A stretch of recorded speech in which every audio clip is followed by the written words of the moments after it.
첫 번째로 3, 4, 5세 유아를 위한 수학적 탐구 범주에 따른 수학활동의 실제입니다. 유아 수학활동은 이제 수학적 과정 기술을 활용해서 수학적으로 사고하고 수학 지식, 수학 개념을 형성하는 데 보다 중점을 두고 있죠. 영어와는 이 점이 가장 큰 차이입니다. 이런 경험은 이제 유아교육기관의 하루 일과나 놀이 그리고 다양한 교육 활동을 경험하면서 아주 자연스럽게 이루어지게 됩니다. 교사는 유아의 연령, 발달 수준, 즉 3세, 4세, 5세 같은 연령이어도 개인차에 따른 발달과 사전 경험의 정도에 따른 이런 것들을 고려하여서 가장 그 아이에게 적합한 수학 활동, 그다음에 수학 경험 이런 것들을 선정을 하고, 그러려면 교사는 5가지 아동 수학 지도에 대한 내용에 대해서 자세하고 아주 세밀하게 이해를 하고 있어야 되고, 또 풍부한 물리적인 환경, 그다음에 그걸 실현하기 위한 편안한 심리적인 어떤 환경까지 제공을 하고, 그리고 교사는 치밀하게 준비를 하고 계획을 한 수학 활동을 제공을 해야겠죠. 수학 지식, 그다음에 수학 개념을 습득하는 거가 주가 되어서는 안 되죠. 그게 주가 되는 것은 공교육기관을 시작하게 되면서부터 하면 됩니다. 지금은 아이들이 수학을 배우는 것이 아니라 수학을 직접 경험을 통해서 생활 속에서 하나하나 인식해가고 그거를 즐거워하고 또 그런 성향과 태도를 형성해가는 것, 그리고 그런 과정을 통해서 수학의 개념이 될 만한 기초 토대를 형성하는 것, 그 부분에 가장 큰 비중을 두어야 합니다. 이 말씀은 오늘이 마지막 시간이기 때문에 다시 한번 정리를 해드리는 건데요. 굉장히 제가 자주 반복적으로 여러분에게 강조를 해왔습니다. 귀에 아마 못이 박혀서 이쪽이 대못이 나올 정도로 여러분이 자주 많이 들으셨어요.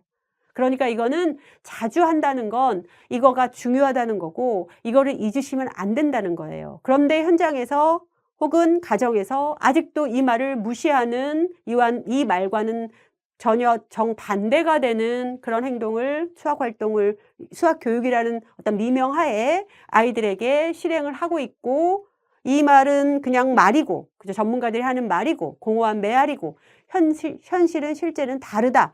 마치 이렇게 이분법적으로 생각하는 것 같아서 마지막 시간인 오늘까지 제가 또 강조를 하게 되는 것입니다. 잊으시면 안 됩니다. 네.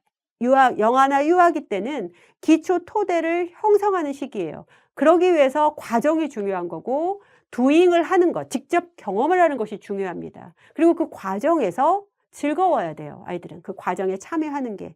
그러려면 뭔가 자기의 삶과 무관한 게 아니고 삶 속에서 자연스럽게 이루어져야 돼요.